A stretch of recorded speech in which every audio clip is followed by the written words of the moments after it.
I got some new kicks, so I was just looking at them. I got the Fresh. design on the Air Force Ones. I got my initials on the back. Oh man. We have a friend that is sponsored by Nike. Okay.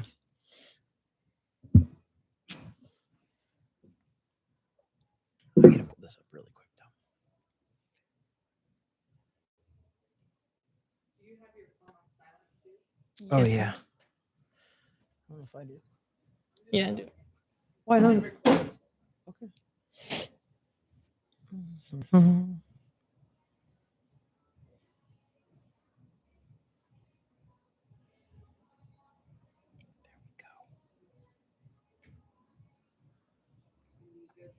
Yeah, we can go.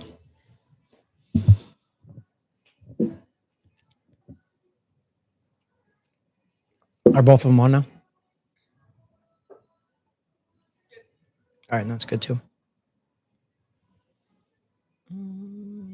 You do this every week? I try to do it once a week. Yep. So I do it 4 times a month here, and then sometimes I'll do like a Zoom as well. Like if somebody can't, like I did a couple guys from England, so obviously they're not coming here. And then who I'm about to do Zoom. I forgot who I'm doing Zoom with, but I try to do it once a week. Yeah, that's the goal, to do it once a week at least. And then after this, I'll put out a whole bunch of little shorts too. You'll see they're pretty cool. So I'll share about 3 or 4 of those for you too. All right, I'm gonna jump right in though. Stevie Morgan, welcome to Weighing In with Travis Hartman. Thanks. I'm Travis Hartman. Thank you for having me. Of course. Thanks for making the trek over. I know you train over in Tampa. I would just realized it when we were talking to you off the air that I watched you fight Amanda Serrano. I was there for that. And I was just like, oh my, I went back and looked at it. I was like, holy crap, I was there. I remember that. And as you know, I said it to you off there. I'll say it again. I thought it was an early stoppage. All right. It was. You were clear-eyed. You were totally fine. There was not I mean, it's Amanda Serrano, obviously, but still, I thought you had more in you. I thought you could do that. How did you feel when they stopped that fight? Yeah, I felt like I could have kept going. I think she had a good game plan just to come out and jump on me quick, knowing my first time and, in those big lights on 20,000 people. So good game plan. They had the Katie Taylor fight already set up. So I know there was already, they couldn't risk anything, 100%. there. So no cuts, no nothing, nothing crazy. No. Yeah. So when you got that call though, like how cool is that? Because you're 18-2, 16 knockouts. You're a world champion as well now, but we'll come up to that in a second. But the Amanda Serrano one, what was that like getting that call? I know the fight was in Tampa. It was when Jake Paul fought Mike Perry there in Tampa, and just a fight on that card though. How cool was that? And you got to do it there, which you probably had a bunch of people there, no? Oh yeah, I think we sold the place out. Born and raised in Tampa, so that's awesome. Yeah, that was my Rocky moment. Yeah. So I mean, when you got that call though, did they give you plenty of notice for that? Did you have a little bit of a training camp for that, or how soon did they call you for that fight? Before that fight?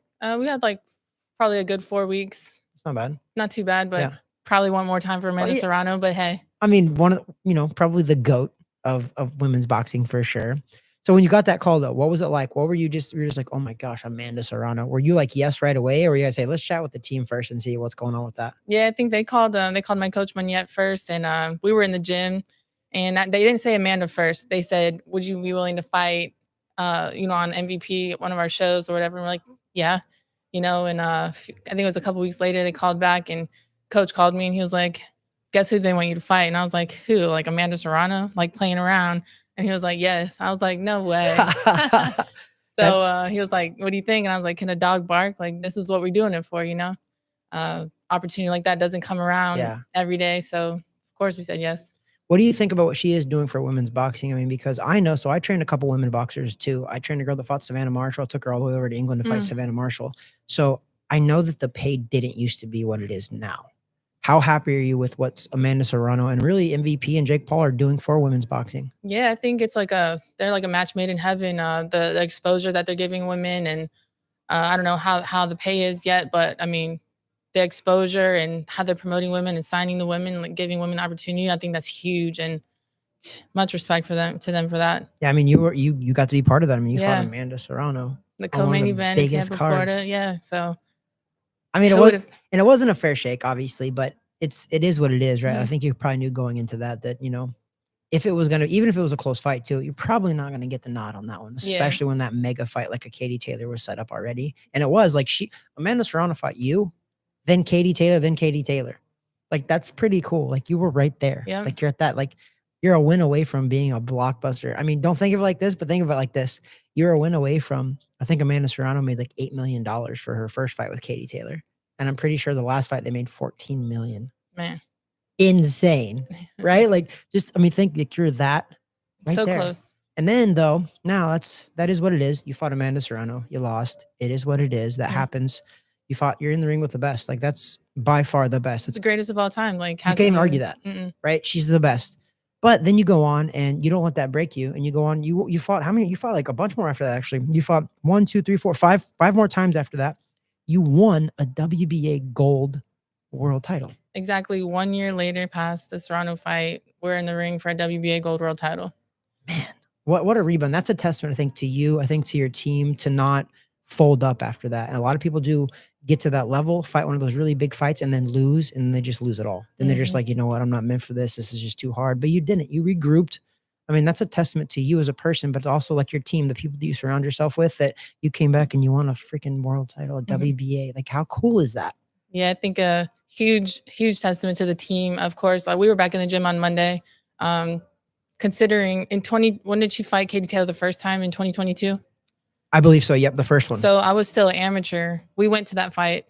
So I was at the Katie Taylor Amanda Serrano first fight. The very first one. The first one. That's pretty And cool. I was still an amateur at that time. Was that in New York, the first one? Yep. You were at, what were you doing out there? You just wanted to go to the fight? We went to the fight. That's pretty cool. Yeah. Wow. And you were an amateur, so you've only been pro not very long then. 3 years. 3 years and you already got this many fights? Dude, I'm telling you, 15 years ago, as a woman pro boxer, there's no chance that you have that many fights in 3 years. Just because there just wasn't that many women pro boxers. But now I just feel like there's a lot of women pro boxers.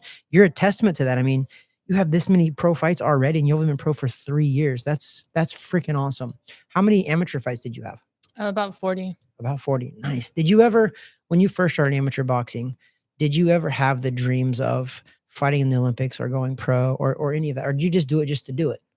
No. So I did want to go to the Olympics. I'm one of those people that if I say I want to do something, like I want to go all the way. So I was like, I want to be amateur and I'm going to go to the Olympics. That's what I wanted to do. So that was the ultimate goal. We made it, we made it to number 3 in the country. So we didn't get that far, but we did fight at the Olympic qualifiers, and I lost in the semifinals. So yeah. Of the Olympic trials. Did you fight any women now that are pro boxers that have kind of went on to do anything special? Did you fight them in the amateurs at all? None of the current pros. No. But you fought Amanda Serrano. So I mean, that really sticks out there. So with that being said, now you won a world title. Who did you beat for your world title, by the way? Was it the Crystal Nova? Crystal Nova. Okay, that was in Iowa, right? Yep. So you're in my neck of the woods, actually. So I'm originally from Missouri, Kansas City, Missouri. So Iowa just borders me to the north of there. So you beat Crystal Nova, who was 11-3. You stopped her in the second round. So with that said, July, that literally just happened. Yeah, I'm still. You like just did that fight. Yeah. I didn't even realize that just happened. Last week, yep. That's insane. I really did not realize it was that soon. So, dude, congrats to you. Like, oh my gosh, like we should be having a party here. So what do you think about this though? So you fought, and all your fights have been 10 2-minute rounds. How do you feel about Amanda Serrano really pushing that 3-minute rounds for the women boxers? Are you a fan of that or no? I am a fan of it. I think I was listening to your podcast with Christy, and she was saying they fought 3-minute rounds back then. And I kind of did some research because I was never sure of like why the 2 minutes in the first place. Like, was it supposed to be to make it more exciting? But I guess it was just old rules, like safety concerns. Yeah. So I think there's more science now where you can do it. Yeah, we're training 3 minutes in the gym. We're sparring 3 minutes in the gym, so we can clearly do it. Yeah, I mean, I didn't realize it, but you have a choice. Like there's you have a choice that if you want, if the other person agrees, obviously too, but there's a choice. If you say, hey, listen, I want to fight 3 minutes, the commission will let you fight 3 minutes as long as both parties agree to it. That's something that Amanda Serrano actually was very upset with Katie Taylor because Amanda Serrano said after the last fight, the previous fight before the trilogy, she said that they had a handshake deal where Katie Taylor was like, yeah, we'll go 3 minutes in the third one. And they didn't do it. And she didn't do it. Amanda wanted to do it, but Katie said, no, I'm not going to do it. You know, Katie holds all the cards there, honestly. I mean, she won them all. She knows she won. So. She can. I mean, she's the champion. Although I think Serrano was the draw, obviously. I think Katie Taylor made the money that she made because she was fighting Amanda Serrano. Because Katie Taylor's not drawing those crowds without Amanda Serrano. Equally, Amanda Serrano wouldn't draw as big of a crowd, but she still draw a pretty big crowd. So what's the plans next? I know that this just happened. July 12th, you just fought. And what are we recording? It's July 20th today. We're recording this on a Sunday at the Stadium Club inside the Carib Royale, which they just had boxing matches here too last Friday. So what's your next plan? Have you guys sat down and talked about it? I know it's very soon. You're probably just wanting to kind of relax. You just won a world title, but do you have anything in the works? So our weight division, I mean, there's a lot of champions now in my division, so there's a lot of big fights out there for me. But the fight that if I could pick anybody to fight, Holly Holm just came back and she's in my weight division. Yeah. And that's the fight we want. Oh, I mean, that'd be awesome. That's and the fight she's we with want. MVP, so like you guys She's should have a with- loose connection with him because you fought Amanda Serrano on an MVP card. Yep, she wants a belt. She's in my weight. She came back to 135. I mean, she's another legend I can share the ring with. That's the one I want. Dude, that's epic. If you can get that one, listen, here's the deal. I think this can happen. I think we should manifest it right now. Yep. I think that MVP puts on shows. I think they've done 11 here at the Carib Royale, part of Box Lab. Holly Holm has been here. Holly Holm was here when Amanda Serrano fought the girl. She went 3 minutes. I forgot the girl's name, but Amanda Serrano was here. Ramos. I think Ramos, yeah, is when they were here, and Holly Holm was here for that too. What I'm saying is MVP, the next fight they have here, most valuable prospects, I think you should fight Holly Holm. Why not? Like, you're a Floridian, you're in Tampa, you could probably pull a pretty big crowd over here, and that's a winnable fight. It's a winnable fight, and to have Holly Holm on my record, just like I have Amanda Serrano on my record, I mean, that's epic. Epic. I mean, that would be a pretty cool resume to have right now. It makes sense. And can you imagine if you beat her? You beat a legend. You beat a legend in 2 sports. Like, Holly Holm's a legend in 2 sports, not just one. Like, she's a legend in MMA, UFC. Now she's back in boxing. So, man, I hope that we can bridge that gap and make that happen. Because if that happens, I will be here for that. Because I literally live 15 minutes from here. So, like, I try to come to all the Box Lab cards. Like, that would be. Yeah. So that's the one we want. That's the one we're targeting. Let's go. The other ones are cool and all. Yeah, but that's a good one. That's the one. So what is she fighting? What is she fighting at? 140? 135. She's fighting 135. Yeah. Holly Holm's fighting 135. Good for her. She's like 43 years old or something like that. That's good for her. Man, she's still in this kind of shape. She's still a beast. She still got it. Oh, yeah, she does it. I mean, she's never not going to have it. That girl is a beast. She looks like she stays fit even when she's not boxing or even when she's not doing MMA. Like, she looks like she's a pretty fit person. That's why I asked you earlier, though, why you got into boxing, because a lot of people just got into boxing just to be fit and to just do something cool. But you got into it because you're like, hey, I want to box people. Yeah, I wanted to compete. I ran track and played college basketball, so I've always, competed. And after, obviously after high school, there's not so many sports. WNBA you can compete now, though. Man, if I had my sister's height, my dad's 6'7", and all my sisters are over 6 foot, so I'm the little one. So you're kind of tall for a girl. So if I had got there, if I had got there, I would have made it, but didn't happen for me. I mean, but you're a world champion boxer though, so I think you did okay. Yeah, probably made the right choice. and then I played, the Lingerie Football League. I do remember that. When it first started in Tampa, I played for them, so I did that. Played football too. Makes sense now. Boxing, a little combat, a little football, like that's pretty cool. So, but boxing was your first love after all of that, or what? What was your what's your first love? If you could play basketball, would you still play basketball? I would. So that I'm glad you said that, because actually my first love is basketball too. I'm a boxer and I've done it since I was 6, but basketball was my first love. I almost scored 1,000 points in my high school career. Wow. I had like 900 points. It wasn't bad. But I loved basketball. If it wasn't for boxing, I would have played some like smaller level division, like 2 basketball. I mean, because I'm short. I'm a white kid. I can't jump out of the ceiling, but I can shoot really good. I can dribble. I can pass. But basketball is my favorite. So I feel you on that one. And to see where it's progressed, the WNBA now, it's like super exciting to watch. I mean, Caitlin Clark really and Angel Reese really transformed that whole thing, and they're making some money now too. Although I see they're fighting. Did you not see that? Not them two specifically, but there was just an NBA or WNBA All-Star game, and all of the girls are wearing shirts that say "Pay me." I'm like, don't shoot yourselves in the foot. This is the most relevant WNBA has ever been in the history of WNBA. Yeah, and now they're like, "Pay me more." I'm like, crap. Like, you guys got to chill out. Like, you're doing pretty. Although, Caitlin Clark is not making very much money, you know that, directly from the Indiana Fever or whatever. She's making like 70-some thousand or something like crazy. Granted, that's still really good money for in a year, but compared to what like she's bringing in like so much money. Her endorsements alone is why she's making a ton of money. I think she's like $10 million a year or something crazy. But her actual pay from the Fever, it's under 100 grand a year, and she is a superstar. Like she's by far a superstar. So I do kind of get it. I hope that they don't shoot themselves in the foot because I know a lot of people are going to see that. A lot of the older school people are just going to be like, "You guys are making a ton of money." Like, and I just started watching you. Like, what the heck? Yeah. So I hope they don't shoot themselves in the foot then, and people like kind of regret watching them because of that. Mm-hmm. But who knows, man? I think you're in a good place though as a woman because so my wife was a woman professional tennis player for over a decade too. Wow. Beat Venus Williams. She played a bunch of the greats for sure. But I think right now in other sports, it's the best. I mean, women are on the come up. They really are. In basketball now, in boxing too. I mean, boxing right now, like I said, Amanda Serrano and Jake Paul and all of those guys, women are getting opportunities now that they never got. Clarissa Shields, like she's headlining shows now. Like, did you just see she just called out Layla Ali? Yeah, I saw. But did you see that Clarissa Shields got $15 million like guaranteed, and she's throwing it back at Layla Ali? Yeah, I hope we get to see that. You want to see it? Yeah.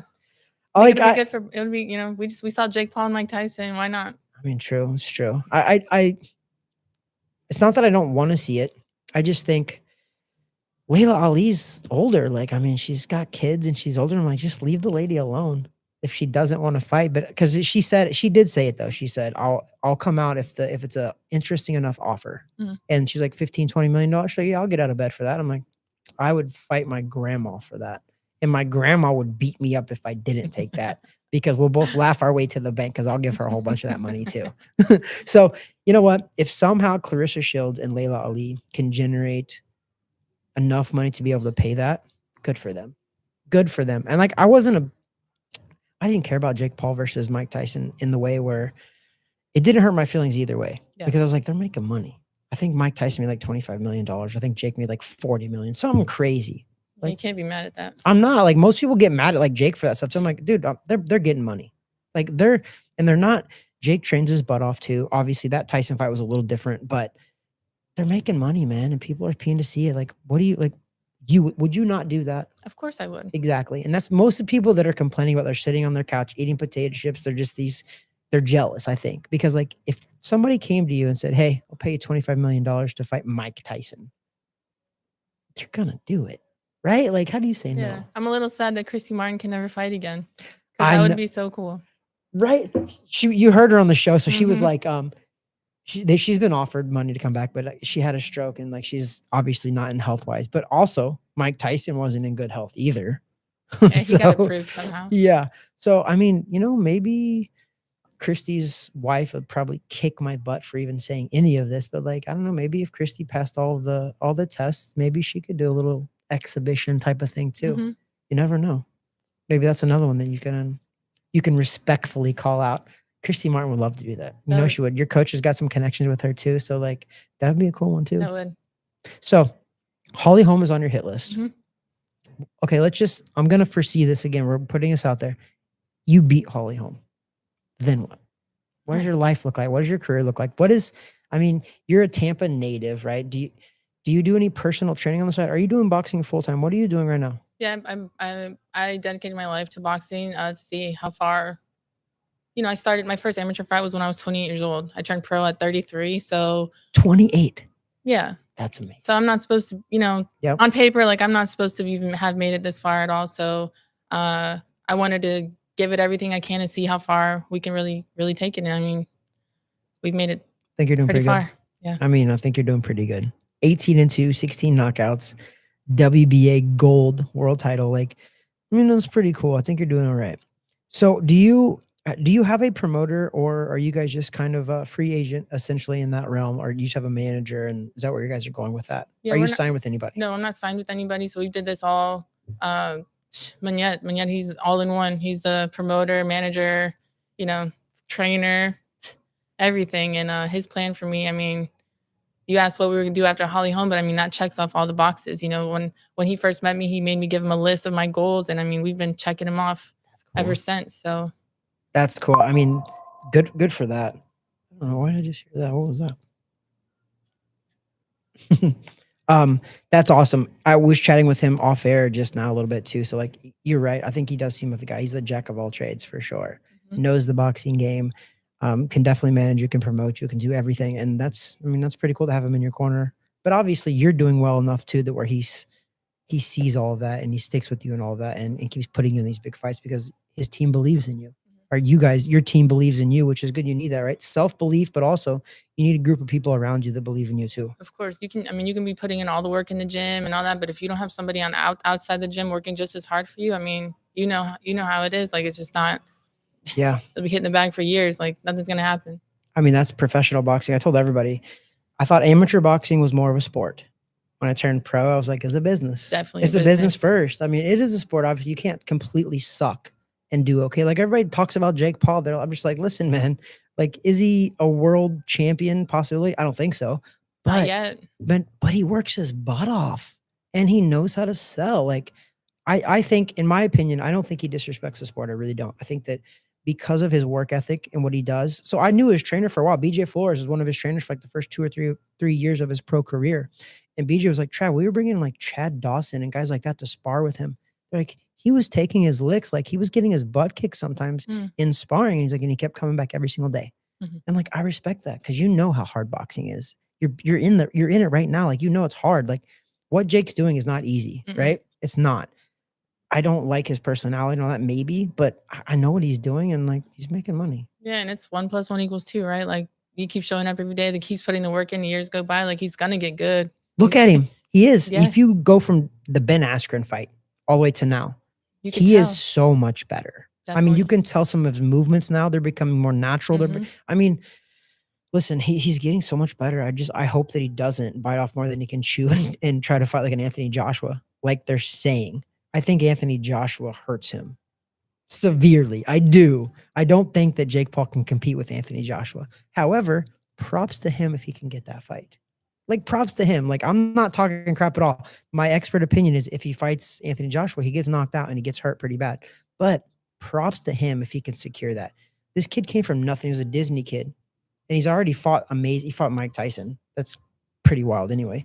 But fight a current or a former heavyweight champion in the world in Anthony Joshua, that's pretty wild. Yeah, to even be able to to even make it to that point. I mean, to even make it to the negotiations, like they've claimed that Eddie Hearns even came out and said that Jake Paul accepted this insane purse split and all that. I'm like, this fight's actually gonna like, no way this fight's actually gonna happen. But you never know, man. This kid fought Mike Tyson. He lured Mike Tyson out of retirement and he's 59 years old. And he got Mike Tyson to fight him. It's crazy to me. But good for him. Yep. So sometimes when people want to do something, there's no way you can talk them down. I mean, that's you, right? Like you were a basketball player growing up. You loved basketball. You played those sports, and then all of a sudden you're like, oh, boxing. Can you see yourself right now? Now that you're in the depth of all of it, can you see yourself doing anything else? No. I think the first time I walked in the boxing gym, I felt like, dang, this is it. This is where I'm supposed to be. I know you know the feeling. Yeah. Oh, yeah. It felt like home, like the moment I walked in. So isn't that crazy how it just like takes over you? So I'm gonna bring this up too. I bring it up every single person coming on the podcast. You can answer it however you want. I like honesty, so that's it. I talk about God and people's belief in God. And do you believe? Of course. I mean, there's no way we'd make it this far without the man upstairs. So I love it. Good. I'm glad. I say it every time. Like nobody's told me no yet. I don't know how I'd react because I believe in God. I think that I wouldn't be here where I'm at either. I'm a skinny white kid from Missouri. I fought in Madison Square Garden. I fought on HBO. I fought on ESPN. I fought all over the world. I wasn't supposed to do this stuff. Yeah. Like I just wasn't. Like there was stuff that was meant to be. It wasn't even in my family. I was the first of my family to even do it. So like I know it wasn't meant to be. So I'm glad to hear that in your case you believe the same thing too. So that's awesome.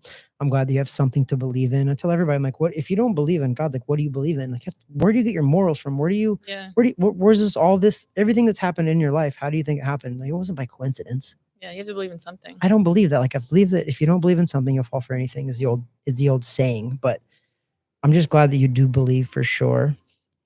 Thank you for making the trip over here too. Oh. Like it's been fun. We're not done yet for sure, but it's been fun. You said you listened to the Christy Martin podcast there. What do you think about, I asked this question to her too. What do you think about men trying to fight in women's sports? Can you imagine yourself fighting a man? No.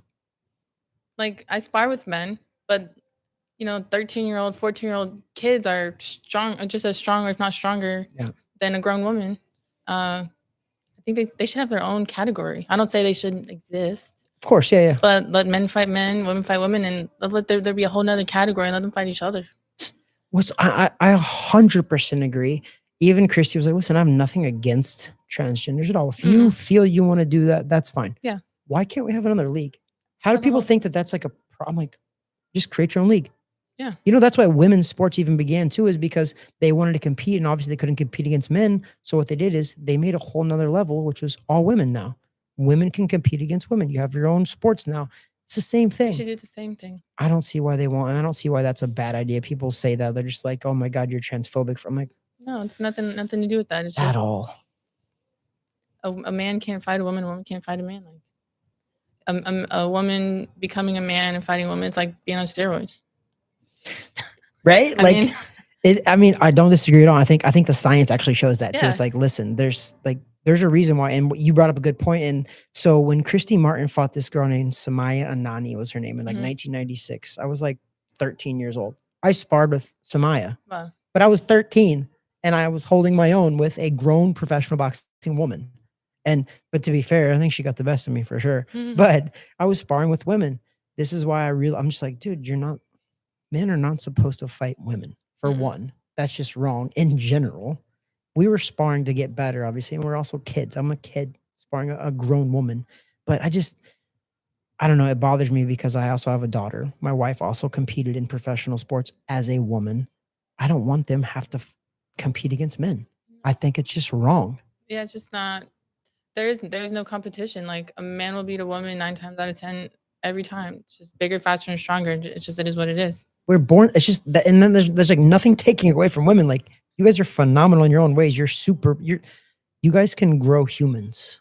So you're super women. Like, you can grow a human inside of you and push it out. Like, that's insane to me, for one. Not all women do that. I get it. But that you have superpowers. God gave you a superpower. God gave you the ability, whether you want to or not, to do something like that. It's like, you guys are superhuman. You guys are actually tougher and probably stronger than men, to be fair, in that realm.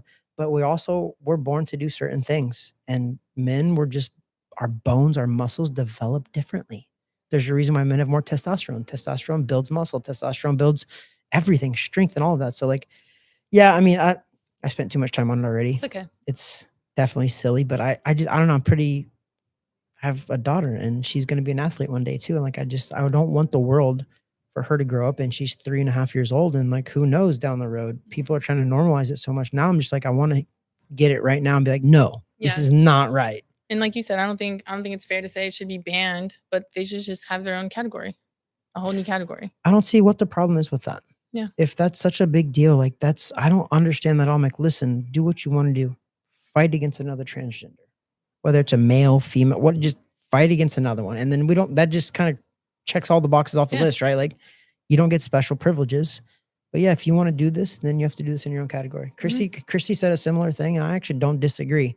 I know there's not a lot probably out there that want to do that, but I'm sorry that if you made that choice to do that, then that's what it is. So going back again a little bit, you fought Amanda Serrano in Tampa on a really big stage. Awesome. Then a year later, you won a world title. Actually, a year later, we're talking today, July 20th, a year past the fight. Also, like a week ago, you just won the world title. Yeah. Yeah. So that's insane. Almost less than a year to the day, you lost to Amanda Serrano, and then you won a world title. What a bounce back. Yeah, we Team Maniac came up with our Vengeance tour, and it was like a Vengeance tour. We went on a Vengeance tour, and it was every fight after the Serrano fight it's either win or retire. It's like, if we lose another one, that's it. So we had it was a 5-fight plan, and here we are. I mean, I think you're doing pretty good. We did it in 4. Yeah, you're 1, 2, 3. Yeah, it was your 4th fight. Your 4th fight post Amanda Serrano. And the women that I fought post Serrano have been the hardest of my entire career, aside from Serrano. So I think my first fight back was a durable opponent. Fought Cecilia Brackets, fought some other world champions. I just fought Liliana Palmera, former 2-time world champion.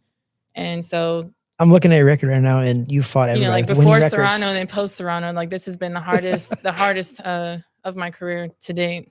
I mean, that's pretty amazing. I know who Cecilia Brækhus is. I actually fought on an undercard of hers in Germany. Wow. Like, she's legit too.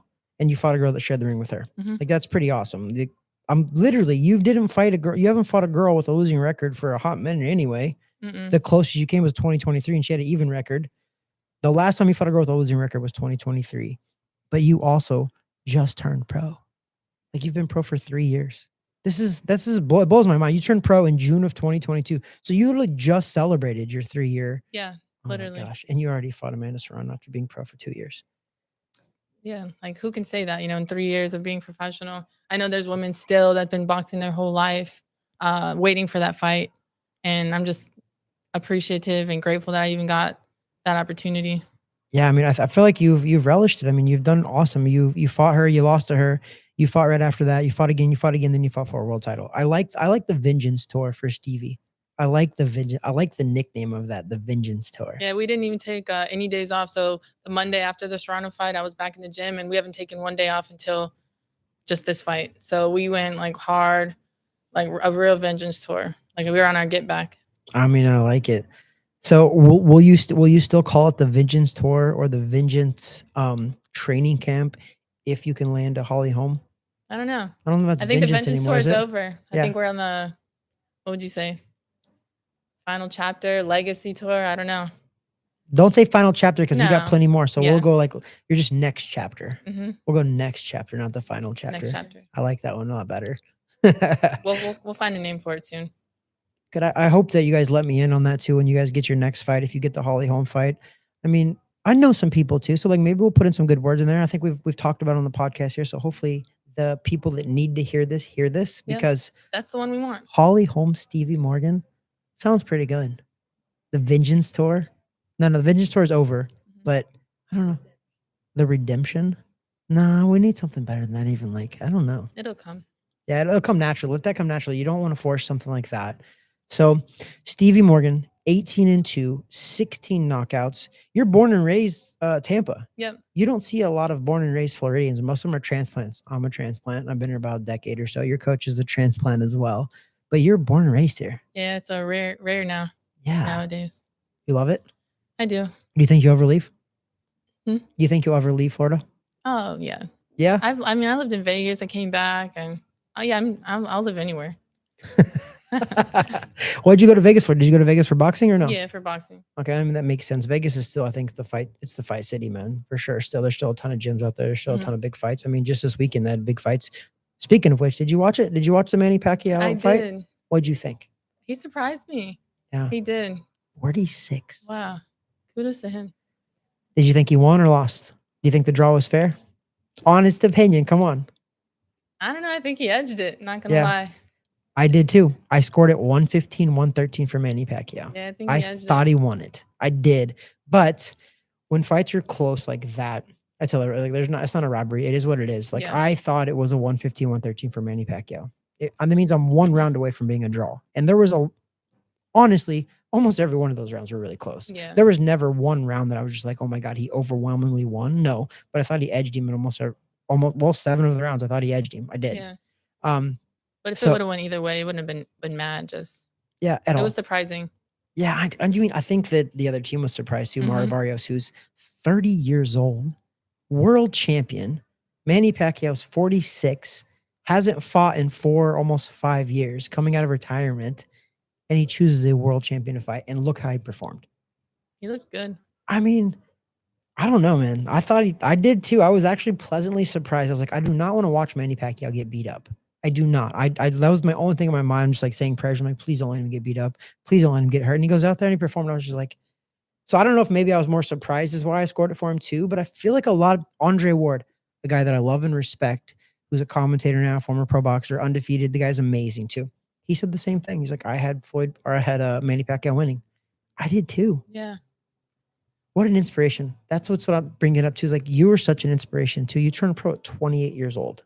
Are you just started boxing at 28, turned pro at 30? 33, 22 would be 33. Jeez. So like, what an inspiration to show people like, hey, listen, doesn't matter where you start, doesn't matter when you start, just start. Yeah. most people, they always say that the heaviest object in a gym is the front door. Mm, Walking through that door, because once you get through there, like you're gonna do some work, right? But get through that front door first. that's real. I mean, it's so. Has Manette been your trainer from the amateurs to the pros, or once you turned pro, you were with Manette? So he's been with me. When yeah, he's been with me since my first amateur fight and before. But I had another coach named John Casella who kind of like started me out a little bit. That he's what got Manette's attention Yeah, to even be willing to train me. yeah, So yeah, he's been with me since my first amateur fight. We have a picture together and raising my that's hand, and awesome. been with me ever since. So he believed in you, obviously. So that's, Mhm. I mean, it was meant to be. Mhm. So I love it when people stay with coaches forever. My dad was in my corner for my first ever amateur fight. He was in my corner for my last pro fight. Like we've added people along the way too, but my dad has been the staple of it all. And I just love that. I do. I think that in all sports, I think you need to have a good relationship with your trainer in boxing because you can get hurt. You So can. you need a coach that you trust and that you believe in because you're going to battle. Like you're doing it by yourself, obviously, yes, but you have a team back there that's helping you more than anything too. Mhm. So like the trust is definitely needed. And I guess you wouldn't really know because you haven't been with another trainer or not, but I've seen it in a lot of other pros where just they switch trainers like just they switch trainers like they switch their underwear. Yeah, we see it And all it's the not time. good. Yeah. I mean, look at guys like Canelo Alvarez. He's been with his coach too from the beginning until now. Same thing. And look how successful he is. Mhm. And I just feel it means so much more, when you do it together. When you get to the top and then you see the guys switching around. I know maybe they think they're missing something, but I mean, to do it with the people that were there from the beginning, Yep. there's nothing that feels better. I think it's psychological. I think a lot of these guys, I mean, Deontay Wilder's a prime example. Deontay Wilder loses, undefeated, gets demolished, knocked out by Tyson Fury, changes trainers after 38 or something pro fights with Mark Brayland, who is a great coach, by the way. And then all of a sudden he switches, he needs something new. I'm like, dude, it wasn't your coach. Mm. It wasn't. Sometimes fighters need to hear that, I think, too, because it wasn't his coach. His coach was phenomenal. And then he switched trainers, and then he switched again. He just had a comeback fight. He's got a 100% new team again. Yeah, he sure did. So it is what it is. And like, listen, I'm nothing against Deontay Wilder. I'm just saying that call a spade, and that's like for sure. Like Mark Brayland was a great coach. Deontay Wilder did not lose to Tyson Fury because of his coach. Okay. Give Tyson Fury some credit too. Like Tyson Fury's a phenomenal talent as Mhm. well. Like maybe you just lost that fight. Yeah. That's it. Like sometimes the guy's better than you that day. We saw it last night. Tim Tszyu fought Sebastian Fundora. It was a rematch. And Tim Tszyu quit on the stool. Yeah. But when he came out, he gave credit when credit was due. He's like, Fundora is the best in the world. He's like, what else do you say? I'm just like, yeah, and he's correct. Like, I didn't expect that either out of Fundora. I did not. I actually thought Tim Tszyu was going to beat him. Mhm. Tim Tszyu was the betting favorite in Vegas. And Vegas doesn't get those wrong often, but they got that one wrong. Fundora came and showed out. Man, he was. Was that not a great fight? Yeah, that was a good fight as long as it lasted. Gosh dang. And you know what? I'm emotionally attached a little bit because Tim Tszyu trained at my gym here in Orlando. He fought here at the Crib Royale, got demolished here too by Murtazalia, a guy that nobody ever heard of at the time, but he was a world champion. But so I'm kind of like attached to Tim Tszyu a little bit because I just like him. He's a good dude. He hung out with my daughter, and like I was just like, he was so good with my daughter. So I'm like rooting for this guy. But the long story short of it all is that was an exciting fight, but he gave credit when credit was due. And that's what happens. Sometimes you're just the guy was a better man. Yeah, I love Tim Tszyu. He's just a real fighter, Dude, he lost, but you know what? 100%. I think all of the fans would be like, I'd watch him again. Mhm. And that's what you want as a fighter. Whether you're beating everybody, not everybody can be Floyd Mayweather. Not everybody can be 50-0. You know what I mean? That's just not realistic. It's not. You want to go out there and entertain people. This is the entertainment business. So even if you lose, you want people to be like, you know what? This guy lost, but he left it all out there. Like he fought his butt off. And Tszyu did. I know that he quit on his stool. And a lot of the old school guys are just be like, oh, you're a quitter. I don't know. I mean, I wish he would have got out there, but I thought he was actually starting to open up a little bit and land some big shots. But so was Fundora. And I think maybe that's what did it. I think that Tszyu was like, I just hit him with everything I had, and he didn't even flinch. He just keeps coming. Man. So what would you describe your style as? Are you a come forward? Are you more of a boxer or counter puncher? What would you say if somebody asked you right now, like, what is your asset in boxing? Yeah, more like a boxer puncher for sure. I like that for sure. They should have let that fight go a little longer. Yeah. You didn't even get settled in. That was like I second didn't. round or something, right? Like it was No, insane. but I learned a lot, from the whole experience. But yeah, had I been able to get comfortable and land a punch, who knows if we'd be having a different conversation. Yeah, So it's maybe. just kind of always wonder. You know, you probably would have ruined the trilogy and the rematch of the Katie Taylor fight. So Yeah. we should thank you for that actually then, Mhm. because then we got the rematch and then we got a trilogy. And actually the trilogy wasn't as exciting though. Yeah. The rematch was. She had the rematch right after you though, I think. Mhm. Yeah. The rematch was crazy exciting too. So maybe we should thank you for that too. I know you lost, but like we should thank you for that because that rematch doesn't happen if you beat her at all. So if they don't stop that fight early, that rematch doesn't happen. She Exactly. might have to rematch you. I'm pretty sure that was the plan. Yeah. Yeah. I mean, listen, watch the fight back. I watched the fight many times. I'm not being biased because you're on the show. I'm not. I watched that fight back and I was just like, that was super early. And like I know Alicia too, the referee. I know her. Like she does amateur boxing stuff too. Like she's a good person, but that was early. I mean, that was really early. Like you could see that you were clear-eyed. Yeah. Like you could see that. I mean, it was a close up on you and you didn't take a clean shot. Not a real clean shot where I was just like, I don't know, man. Yeah, you see I was still standing, so. It is what it is. You lost it. It is what I've been in a lot of those too, where just like it is what it is. We lost, we moved on. You didn't let it define the rest of your career, which is awesome. You redefined the rest of your career on your Vengeance tour. We need to come up with a name for the next chapter for sure. But all right, I think I've kept you long enough, but I appreciate you coming on the show. I hope to God that we can get a Holly Holm versus Stevie Morgan because I want to be like the weighing in with Travis Hartman show is a great matchmaking show. We can make great matches and they actually can happen. So hopefully I that mean, we happens. said it out loud, so it's gonna happen. We put it out there. I mean, I'm a big fan of putting it out there into the world and it comes back. It does. Whether it's your next fight or one down the road, who knows? I know that there's a WBA convention here. It's in December and they always have boxing matches during the convention too. What better way to have the WBA world champion fighting on that card at the WBA convention at the Carib Royale? I think it could happen. I don't see why not. I don't see why not. I'm sorry, coach. I'm not overstepping my bouncer. I just think it would be awesome. So if it works out, I hope it does. But Stevie, thank you so much for coming on the show. Again, Stevie Morgan is 18-2, 16 knockouts, fought Amanda Serrano as well, but also just won a WBA world title. Congratulations. Thank you so much. Of course. Hope to have you back sometime soon too. For sure. You guys get any Anytime. big announcements? You got to come back on here for sure. God bless. Anytime. Thank you.